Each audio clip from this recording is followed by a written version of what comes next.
maupun koalisi di pemerintahan baru kepada Ketua Umum Megawati Soekarnoputri yang tampaknya ingin menunggu momentum yang tepat. Selain itu, PDI Perjuangan juga sempat meminta maaf kepada rakyat Indonesia atas perilaku kadernya yang melanggar konstitusi dan demokrasi. Sore ini kita akan langsung mengulas hasil rekomendasi dan juga pidato politik dari Ketua Umum PDI Perjuangan sekaligus hasil rekomendasi Rakernas 5 PDI Perjuangan dengan Direktur Eksekutif Carta Politika Yunarto Wijaya yang sudah bergabung. Selamat sore Mas Toto.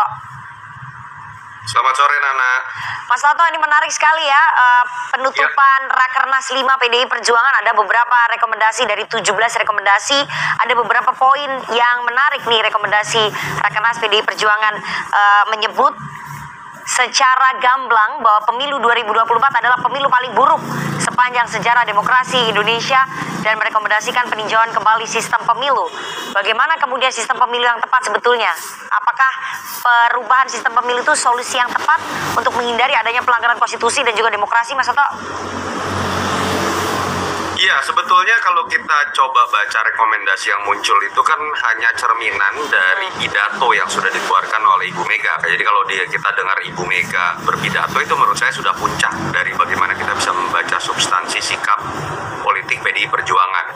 Terkait dengan masalah TSM, kekecewaan terhadap pemilu, saya pikir ini kan juga hanya sebuah rentetan ya. Bagaimana kritik dari PDI Perjuangan itu sudah dimulai bukan hanya ketika kalah saja dalam konteks Pilpres, tapi ketika ada keputusan MK nomor 90 2023, kritik itu sudah mulai muncul. Dalam arti ini sebuah kesatuan ya, ketika kritik Ibu Mega itu diutarakan dalam pidatonya dan linier dengan apa yang ada di rekomendasi itu kan terkait dengan masalah merosotnya penegakan hukum. Lalu bagaimana negara kekuasaan yang menyindir juga penggunaan aparat hukum misalnya, lalu kemudian terkait KKN, dan kemudian juga terkait pemilu. Itu kan sebuah satu kesatuan yang kita memang lihat bukan diwacanakan saja oleh PDI Perjuangan, tapi sebagian teman-teman masyarakat civil society melihat bahwa pasca adanya keputusan MK nomor 90 majunya Mas Gibran, ada beberapa hal yang memang bisa dianggap kemudian walaupun sah dan legal, tapi kemudian dalam konteks kode etik, apalagi dalam konteks nilai demokrasi, ini adalah sebuah kemunduran. Memang akan jadi sebuah tantangan menurut saya PDI Perjuangan ketika sudah berani menyampaikan rekomendasi seperti ini. Apa kemudian solusi yang ditawarkan dalam konteks sistem secara menyeluruh? Ini kan bukan hanya berbicara mengenai sistem pemilu saja, misalnya tertutup dan terbuka, tapi harus dimulai dari keberanian PDI Perjuangan melampirkan misalnya bagaimana perubahan mendasar dari sistem kepartaian sebagai pilar utama. Itu yang menurut saya ke depan harus dilanjutkan ya rekomendasi ini, sehingga kemudian publik atau sebagian masyarakat tidak melihat ini sebagai sebuah ungkapan kekecewaan saja, entah Jokowi ataupun hasil pemilu, tapi memang sebuah rekomendasi yang sifatnya strategik dan punya nilai positif buat pemilu ke depan. Oke, jadi jangan hanya omong-omong saja, tapi harus ada aksi resminya begitu ya, aksi konkretnya begitu ya, untuk meyakinkan publik terhadap rekomendasi Rakernas ini. Nah, yang menarik Mas Toto, Rakernas juga merekomendasikan Ketua Umum PDI Perjuangan untuk hanya melakukan kerjasama dan komunikasi politik dengan pihak-pihak yang memiliki komitmen tinggi dalam menjamin pelaksanaan agenda reformasi, penguatan supremasi hukum, dan kualitas demokrasi. Menurut analisa Mas Toto, apakah berarti PDI Perjuangan dalam tanda kutip ya, sedikit menutup pintu komunikasi politik dengan koalisi Indonesia Maju, terutama Partai Gerindra? Saya lebih membaca ini bukan ditujukan kepada Pak Prabowo ataupun Gerindra ya. Kalau kita lihat dari rentetan statement dan kritik keras teman-teman PDI Perjuangan, saya pikir tadi saya sudah singgung sedikit, dimulai dalam proses pemilu ini dari keputusan MK yang kemudian membuka ruang bagi Mas Gibran maju, bahwa di situ ada subjektivitas, kekecewaan subjektif bahwa Gibran dan Jokowi adalah kader yang dianggap berkhianat. Itu pasti ada sisi subjektivitas tersebut. Jadi saya lebih melihat ini lebih ditujukan dalam konteks komunikasi dengan Pak Jokowi. Saya melihat Pak Prabowo bukan subjek utama dalam kritik-kritik keras terkait dengan masalah tersebut. Jadi kalau mau ditanya secara lebih konkret, buat Pak Prabowo saya pikir masih sangat mungkin komunikasi terbuka dengan Ibu Mega. Tapi sepertinya lebih kompleks dan lebih sulit untuk berharap dalam waktu dekat ada komunikasi antara Ibu Mega dengan Pak Jokowi ataupun Mas Gibran. Oke, jadi sebetulnya ini sindiran-sindirannya ataupun pernyataannya lebih banyak diarahkan ke Pak Jokowi dan Mas Gibran ya, ketimbang ke Pak Prabowo.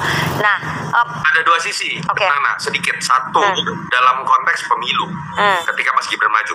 Ya. Dua, dalam konteks nilai-nilai demokrasi yang dianggap turun dan kritik terhadap Itu ke Pak pemerintahan Jokowi, yang ada, kan kepala pemerintahannya adalah Pak Jokowi. Oke, tadi juga kita dengarkan bahwa Mbak Puan sempat terharu dan menangis begitu ya ketika mengucapkan terima kasih kepada pemilih PDI Perjuangan, tapi di sisi lain Mbak Puan juga menyampaikan permintaan maaf kepada rakyat Indonesia sehubungan dengan adanya perilaku kader partainya yang tidak menjunjung tinggi etika politik, tidak berdisiplin dan melakukan pelanggaran konstitusi serta demokrasi. Sekali lagi ini memang ditujukan atas perilaku kadernya yang bernama Joko Widodo dan Gibran Rakabuming Raka, Mas Toto? Ya, begini, kita harus lihat isi dari poin yang dibacakan Mbak Puan dan kemudian membuat Mbak Puan terharu ini. Ada dua substansi yang menurut saya mencerminkan sikap dari Mbak Puan dan sikap dari Ibu Mega kalau saya lihat ya. Pada titik kalimat terima kasih kepada kerja keras dan pilihan terhadap Ganjar Mahfud dan PDI Perjuangan, itu khas Mbak Puan. Bahwa Mbak Puan ini berusaha merangkul, berusaha mengapresiasi, lentur begitu ya, dan kalimat lanjutannya tapi kemudian juga meminta maaf terkait dengan adanya kader yang dianggap tidak punya melanggar kode etik dan lain-lain tersebut, yang itu diterjemahkan oleh sebagian pihak sebagai Jokowi misalnya atau Mas Gibran. Itu menurut saya khas Ibu Mega. Karena memang rekomendasi juga tidak seutuhnya dibuat oleh Mbak Puan ya. Saya pikir itu sebuah kompilasi dari pemikiran Ibu Mega, mungkin ada masukan Mbak Puan juga, ada masukan dari Mas Nanan dan Mas Hasto dan petinggi PDI Perjuangan lain, tapi kalimat tadi itu memang menunjukkan ada dua kalimat, yang satu representasi Mbak Puan, satu lagi representasi Ibu Mega.